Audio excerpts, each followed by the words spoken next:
오늘 저에게 주시는 하나님의 말씀은 창세기 6장 13절에서 22절 개역개정입니다.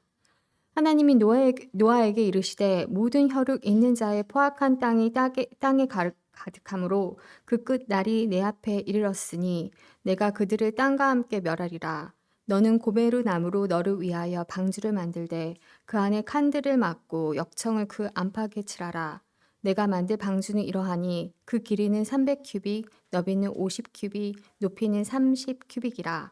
거기에 창을 내되 위에서부터 한 큐빅에 내고 그 문은 옆으로 내고 상중하 3층으로 할지니라.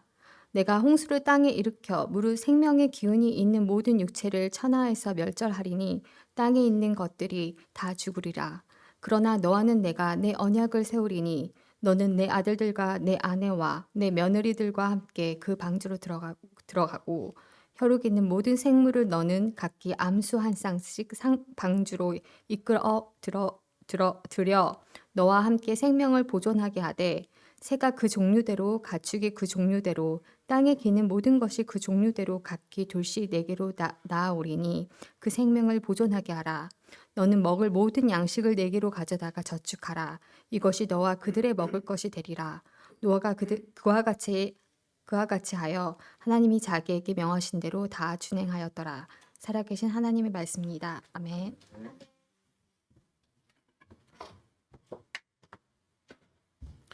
포기하지 않는 하나님이란 제목으로 은혜를 나누겠습니다. 우리가 성경을 읽는데 성경은 어떠한 책인가라는 정의를 내려면 성경은 하나님을 소개하는 책입니다. 하나님이 어떠한 분인가를 소개하는 책입니다. 특히 하나님이 사람과의 관계를 통해서 어떠한 성품을 가지고 계시고 어떠한 일을 하시고 어떠한 계획을 가지고 계신지를 알게 하는 것이 성경입니다. 여러분, 구약 성경이 창세기로 시작하는 이유는 하나님이 창조주이심을 알려주기 위해서 구약이 창세기로 시작을 합니다. 또 신약 성경은 마태복음으로 시작하는 이유는 예수 그리스도가 하나님이심을 알게 하기 위해서 마태복음으로 시작이 됩니다. 우리가 성경을 읽음을 통해서 우리는 성경을 통해서 하나님 또 예수님 또 성령을 알아가는 것입니다. 여러분, 구약을 많이 읽으신 분들은 또 구약을 설교를 들으신 분들은 대부분 다윗의 이야기나 모세의 이야기나 많은 구약의 다른 이야기들을 알게 됩니다. 또 특히 오늘 우리가 읽는 노아의 홍수 이야기가 참 유명합니다. 근데 구약을 읽어서 그 많은 일들이 안에 있지만 구약을 읽고 나서 우리에게 남아야 되는 것은 하나님은 어떤 분인가라는 거예요. 다윗이 어떤 사람이고 노아가 어떤 사람인 게 중요한 것이 아니라 하나님은 어떤 분이신가. 그래서 다윗과 노아와 그런 사람들과 함께 어떠한 일을 하셨는가, 하나님에 대한 정보를 우리는 성경을 통해서 알아야 됩니다. 우리는 창세기 6장을 오늘 읽고 있습니다. 이 두꺼운 성경 가운데 이제 처음부터 5장 읽었어요. 근데 아까 제가 창세기를 통해서 우리가 하나님이 창조주이심을 알아야 된다고 그랬어요. 근데 수많은 성경 가운데 겨우 6장 왔는데 하나님은 창조주이심을 포기하시는 것 같은 일을 오늘 벌이십니다. 하나님은 창조주로서 인간을 창조한 것을 후회하시고 한탄하시면서 내가 그것을 멸절하겠다. 내가 싹 쓸어버리겠다. 말씀하십니다. 아기를 낳은 산모가 아기를 낳을 땐 좋았는데 아기를 키우다 보니까 너무 힘들고 너무 외로우면서 그가 산후 우울증에 걸리는 것처럼 딱 아이를 탄생하는 건 기분이 참 좋고 기쁜 일인데 키우는 과정 가운데 좌절을 느끼고 키우는 과정 가운데 슬픔을 느끼고 키우는 과정 가운데 우울함을 느끼면서 이제는 포기하고 싶다. 내가 왜 아이를 낳았을까라는 것처럼 하나님도 사람을 지어놓으시고 1600년 지난 어느 시점부터 이제는 정말로 이 사람들을 내가 멸절해야 되겠구나, 포기해야 되겠구나 라는 생각을 하시는 것 같은 장면이 노아의 홍수입니다. 그러니까 지난주도 말씀드렸지만 창조주에게는 창조의 권한도 있지만 폐기의 권한도 있습니다. 여러분, 자동차 소리가 이상하다거나 가다서다를 반복한다면 우리가 수리를 합니다. 근데 수리해도 안 되고 계속 고장의 증상이 나타나면 어떻게 하는 게 가장 최선입니까? 그죠? 폐차하고 새 차를 사는 게 가장 좋습니다. 남자들 중에 고장난 물건 잘 못 버리고 고쳐 쓰려고 하는 사람들, 막 그 고장난 물건 거 씨름하는 사람들 있죠? 그럼 벌써 이렇게 한숨이 나오죠, 여자분들은? 네. 근데 지금 어쩌면 지금 하나님이 사람들을 보고 계속 그런 마음을 가지고 계셨다가 에휴, 고쳐 쓰자 그러다 결국엔 에휴, 버리자라고 하시는 장면과 똑같습니다. 싹 쓸어버리고 다시 시작하자. 새 차 사자라는 것과 똑같습니다.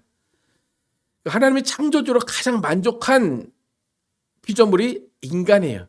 인간을 지어놓고 가장 기뻐하셨는데 오히려 그 인간 때문에 인간도 멸절하지만 이 자연도 모든 동물도 함께 멸절할 위기에 처해져 있습니다. 오늘 13장 하나님 13절 하나님이 어떻게 말씀하셨는지 보겠습니다. 시작. 하나님이 노아에게 이르시되 모든 혈육 있는 자의 포악함이 땅에 가득함으로 그 끝날이 내 앞에 이르렀으니 내가 그들을 땅과 함께 멸하리라. 너는 고페르 나무로 너를 위하여 방주를 만들되 그 안에 칸들을 막고 역청을 그 안팎에 칠하라. 내가 만들 방주는 이러하니 그 길이는 300규빗, 너비는 50규빗, 높이는 30규빗이라. 거기에 창을 내되 위에서부터 한 규빗에 내고 그 문은 옆으로 내고 상중하 3층으로 할지니라. 하나님은 이렇게 많은 계획을 세우셨는데 이 계획이 결국 사람을 다 멸절하겠다라는 계획입니다. 그래서 이 시대에 상상하기도 어려운 배의 큰 배를 하나님이 지으라고 말씀하십니다. 이 배의 크기가 뭐냐? 길이가 300규빗이에요. 300규빗이라는 것은 한 135에서 150m. 그러니까 이게 우리가 일반 축구장이죠. 축구장 면적이 딱 이만합니다. 축구장 면적이 이만하고 너비가 22m에서 25m. 그러니까 수영장 25m 넓이랑 비슷합니다. 그리고 높이가 30규빗은 아파트 4층, 5층의 넓이입니다. 그러니까 축구장 넓이에 4층, 5층 높이 배를 만들었다고 생각하시면 됩니다. 이제 사진 보시면 이 사진은 이제 실제로 미국 어디인가 있는 모형으로 딱 지어진 노아의 홍수입니다. 이런 크기 또 이런 높이의 배인 것 같고 이건 창문이 없죠. 그래서 창문 있는 버전은 다음에 있는데 창문 있는 버전의 배가 또 하나 있습니다. 그래서 이 배는 실제로 나라들마다 돌아다니면서 이렇게 전시를 하는 배인 것 같아요. 그래서 이 정도의 크기의 배를 지어놓고 하나님이 사람들을 멸하겠다라고 명령을 하십니다. 이렇게 분명히 멸하리라 하시고 구체적인 계획을 세우셔서 하나님이 인간을 멸절하실 일을 진행을 하십니다. 그럼 인간을 멸절하겠다라고 하면 아까 전에 말씀드린 것처럼 새 차를 사야 되면 그 전에 있는 차는 폐차하듯이 싹 없애고 새 차를 사야 돼요. 근데 인간을 멸절하겠다라고 하셨는데 이 배는 왜 지으라고 하셨을까? 여러분 궁금하지 않으십니까? 그러니까 인간을 멸절하시는 모습을 제가 보면 뭔가 좀 찝찝한 마음이 듭니다. 뭔가 의아한 마음이 듭니다. 왜요? 인간을 멸절하겠다라고 하셨으면 싹 쓸어버리시고 새로 만들어야죠. 인간이 그 전에 나쁜 행동을 했고 그렇다면 아무리 노아가 의인이고 당대에 하나님과 동행했을지라도 노아도 사람입니다. 그러니까 하나님이 그렇게 사람 지으시면 한탄했다면 그냥 노아까지 싹 쓸어버리고 한 번에 다시 새로운 인간을 지어서 다시 시작하는 게 더 깔끔하고 더 확실한 방법 아니겠습니까? 여러분 어떻게 생각하십니까? 분명히 아담에게 배신을 당하셨어요. 또 가인에게 배신을 당하셨어요. 그렇다면 노아에게도 배신을 당할 가능성이 상당합니다. 근데 노아에게 어떠한 기대를 가지고 모든 사람을 멸절하시는데 노아에게 배를 만들라고 하시고 너를 내가 살려주겠다라고 말씀하시는 거예요. 우리도 사람들을 얘기할 때 사람은 고쳐 쓰는 게 아니다. 그죠? 근데 하나님은 지금 다 멸절하겠다면서 인간 하나는 고쳐 쓰겠다. 지금 그렇게 말씀하십니다. 그리고 이 넓은 크기, 축구장 면적만한 크기의 배를 또 그 한 사람에게 지으라고 하시는 어처구니 없는 일을 명령을 하십니다. 이렇게 모든 인간을 멸절하겠다고 하시면서 노아 하나는 당대 의인이다라고 하나님 선택하신 것도 좀 의아한데, 제가 더 의아하게 생각하는 것은 뭐냐면, 하나님께서 노아 한 사람만이 아니라 노아의 가족을 함께 살려주시겠다는 거예요. 18절 함께 보겠습니다. 시작. 그러나 노아는 내가 내 언약을 세우리니 너는 내 아들들과 내 아내와 내 며느리들과 함께 그 방주에 들어가고. 내가 쭉 멸절하겠다. 근데 그러나 너 그리고 너의 아들들, 너의 아내, 너의 며느리들은 내가 살려주겠다라고 한 거예요. 그러니까 노아가 당대 의인이라고 해서 노아로부터 시작하면 그래 괜찮겠다. 그가 정말 의인인가 보다라고 하는데, 이게 뭡니까? 노아의 아내 살려준대요. 노아의 아들 3명 살려준대요. 또 며느리까지 살려준대요. 8명을 살려준다고 합니다. 그런데 성경에서 분명한 것은 노아는 의인이다라고 말해요. 근데 노아의 아내라든지 아들들이나 며느리까지는 의인이란 말이 없어요. 근데 하나님이 살려준대요. 요즘 말로 말하면 특혜, 비리가 벌어지고 있는 상황입니다. 요즘 교회에서 담임 목사, 큰 교회 같은 경우 아들에게 세습하지 말라고 그러잖아요. 그죠? 근데 지금 목사님 뭐 하신 거예요? 세습을 인용하신 겁니다. 세습에다가 며느리까지. 며느리는 우리 집안 사람이 아니잖아요. 근데 며느리까지 끌어들여서 하나님이 살려줄게 라고 지금 말씀하시는 겁니다. 그러니까 며느리 태워주는 것은 제 식구 감싸기 비리가 되는 겁니다. 이런 식으로 하면 곤란하지 않습니까? 노아까지는 제가 어느 정도 봐줄만 해요. 이해할 수 있어요. 그런데 아들들도 그렇고 며느리까지 하나님이 다 살려준다 그렇게 하십니다. 제가 만약에 성경을 한 번도 안 읽고 여기까지 6장까지 읽고 노아와 아들과 며느리를 태운 것을 딱 봤으면 뻔하다. 이제 하나님 또 배신당하고 또 인류는 타락할 거다. 안 봐도 아는 거예요. 그죠? 여러분 당연한 거 아니겠습니까? 노아 하나 의인이라는 것도 너무나 우리는 이해하기 힘든데, 의인이라고 칭하지도 않은 다른 7명을 다 함께 태워서 인류를 다시 시작한다. 그러면 보나마나 그 인류는 또 타락할 거예요. 여러분 하나님은 왜 이러실까요? 하나님은 도대체 왜 그렇게 부자 세습을 하시면서 가족 감싸기를 하시면서 인류를 다시 시작하시려고 하시는 걸까? 왜 그럴까요? 이것은 실패할 게 당연한 거예요. 그냥 하나님의 차원이 아니라 우리 인간적으로 생각해도 실패할 게 당연해요. 그죠?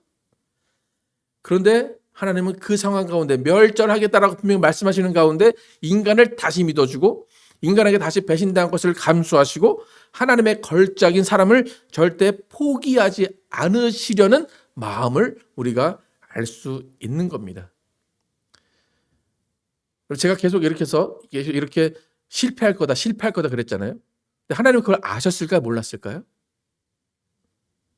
정말 노아와 그의 아들들이 다시 타락하지 아니하고 계속 하나님만 섬기고 하나님의 뜻대로만 살 것을 믿으셨을까요? 하나님이 어떻게 말씀하셨는지, 노아가 방주에 있었잖아요. 방주에서 나왔어요. 나온 다음에 하나님께 제사를 드렸거든요. 제사를 드리는 그때에 하나님이 하신 말씀이에요. 함께 창세기 8장 21절 보겠습니다. 시작. 내가 다시는 사람으로 말미암아 땅을 저주하지 아니하리니 이는 사람의 마음이 계획하는 바가 어려서부터 악함이라. 여호와께서 그 향기를 받으시고 그 중심에 이르시되 내가 다시는 사람으로 말미암아 땅을 저주하지 아니하리니 이는 사람의 마음이 계획하는 바가 어려서부터 악함이라.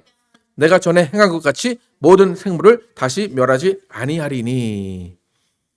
그러니까 노아 형사가 끝났어요.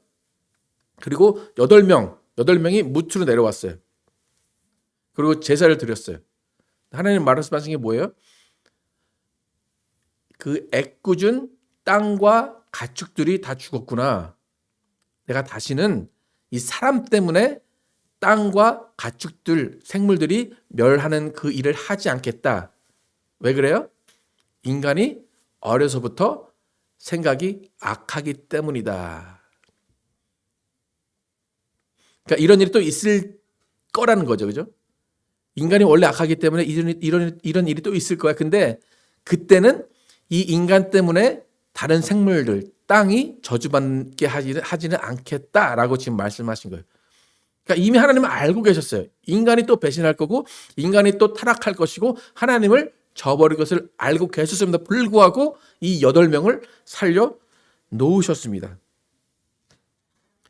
그러니까 결국 대홍수라는 일로 인해서 인간을 다 쓸어버리셨지만 인간의 본성은 변하지 않을 것을 이미 알고 계셨어요.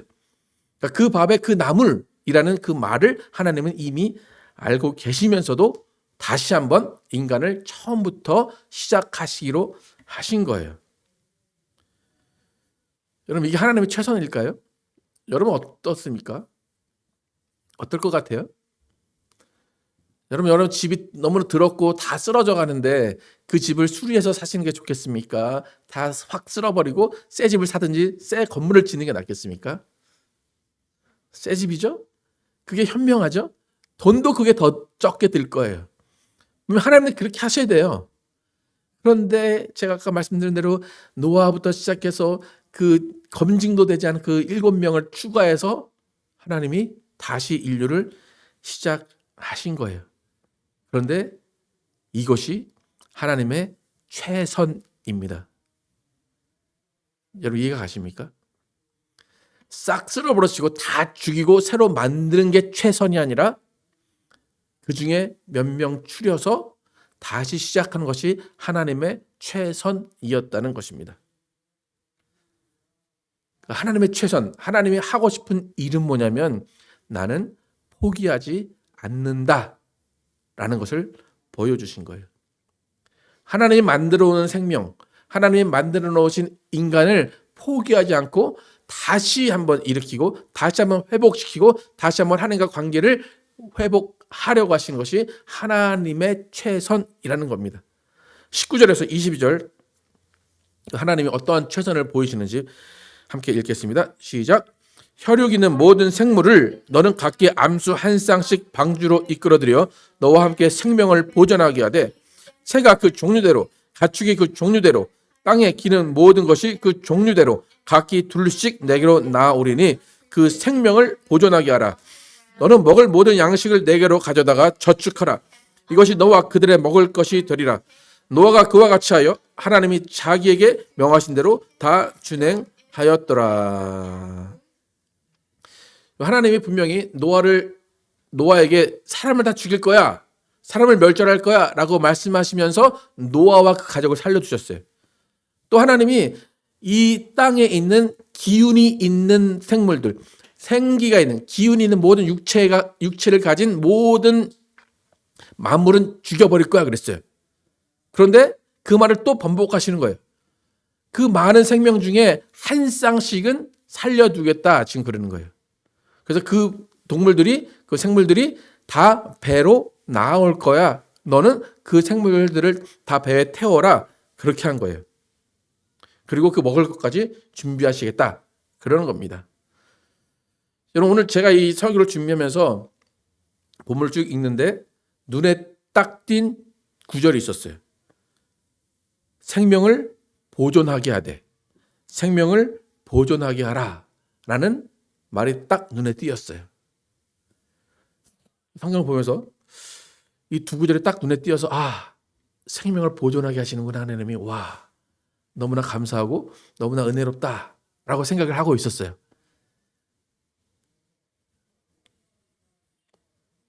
여러분 은혜로우십니까? 생명을 보존하게 하라. 생명을 보존하라.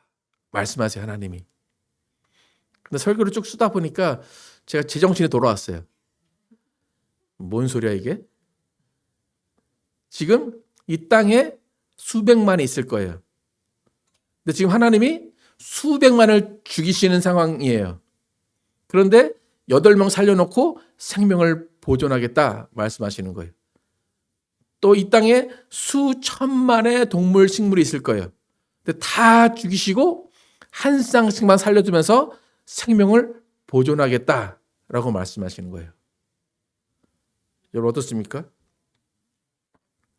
이 상황에 은혜가 됩니까? 아, 생명을 보존하시는 하나님 생명을 보존하시려고 하시는구나 라는 생각이 드십니까? 여러분 10,000명이 살아있어요. 10,000명이 살아있는데 9,998명 죽였어요. 2명 살려줬어요. 여러분 살린 게 감사해요? 죽인 게 나쁜 놈이에요? 예? 어때요? 선택을 한번 해보세요. 9,998명을 죽였어요. 2명을 살려줬어요. 그럼 그 앞에 있는 그 사람이 여러분은 와 2명을 살려줘서 너무 저 사람을 존경해 할 거예요? 아니면 9,998명 죽인 저 나쁜 놈 할 거예요? 근데 저는 왜 처음에 성경을 읽고 2명 살리신 하나님 너무 은혜롭습니다 그랬을까요? 제가 왜 그렇게 된 걸까요? 여러분 어떻습니까? 지금 생각해 보세요. 9,998명 죽인 하나님과 2명 살리신 하나님, 여러분 어느 쪽의 하나님을 마음에 두십니까? 어떻습니까? 우리는 수천, 수백만을 죽인 하나님을 주목하면서 어떻게 그럴 수 있냐라고 말해요. 근데 그거는 벌어진 상황이죠, 그죠? 그 수많은 사람들을 수장시키는 하나님이에요. 그런데 우리는 그것을 보기 전에 인간의 상태가 어떠했는가를 먼저 봐야 됩니다. 여러분 사람의 몸 안에 암세포가 자라기 시작합니다. 그래서 암세포가 장기의 기능을 파괴합니다. 그래서 암세포가 전이된 곳에 있는 장기의 어느 일부분은 이미 썩어지고 이미 기능을 하지 못합니다. 그러면 수술할 의사는 가장 최선이 뭡니까?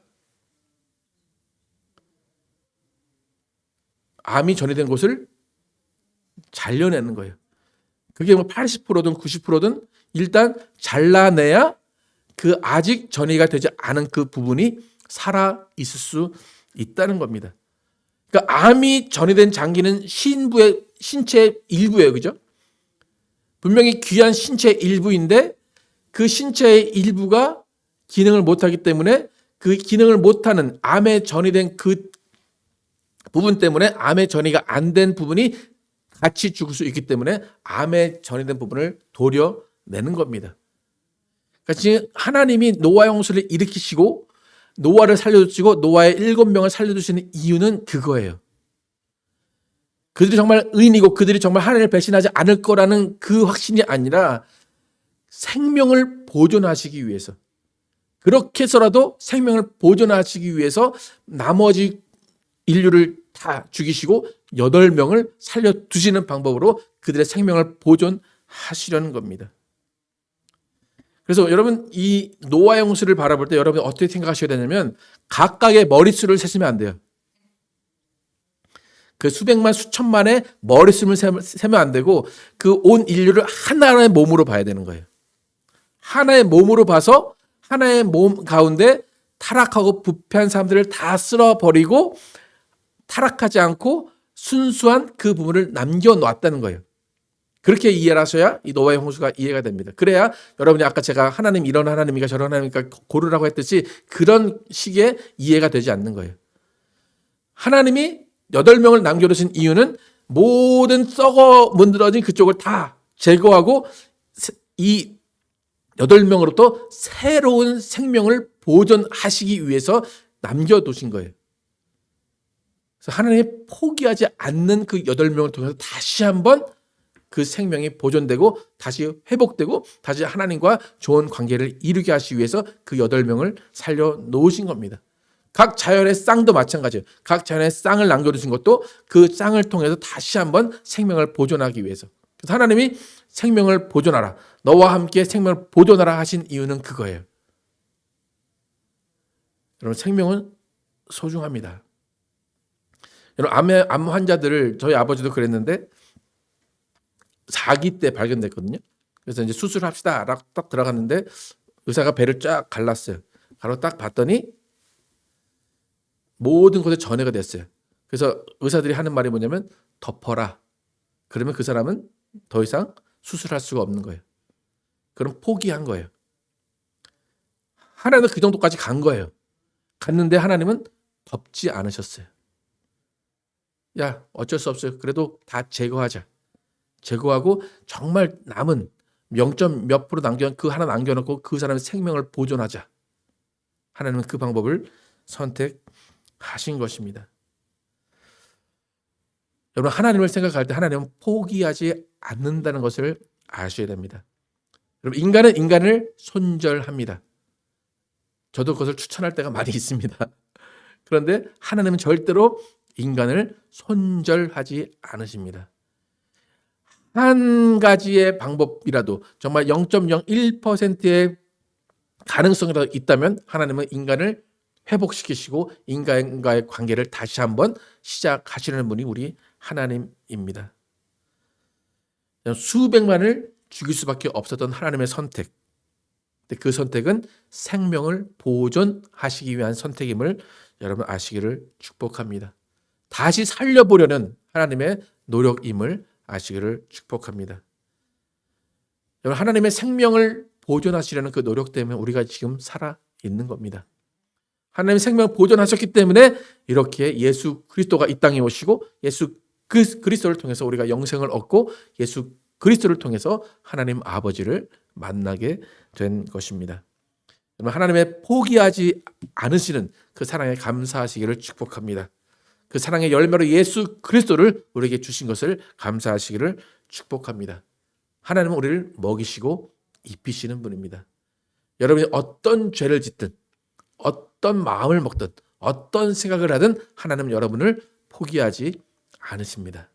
여러분을 구원하실 것이고 여러분을 사랑하시고 여러분과 함께 영원히 살아가도록 여러분을 만들어 주실 것입니다. 여러분, 그 하나님을 믿으시고 그 하나님과 함께 동행하시기를 축복합니다. 우리가 죄악의 길을 갈 때 돌이키기를 바라시고 끝까지 기다리시는 분 오직 하나님 한 분임을 기억하고 한없이 기다리시는 하나님께 돌아가서 그 하나님과 함께 행복한 삶을 살아가시기를 또 영생을 살아가시기를 예수의 이름으로 축복합니다.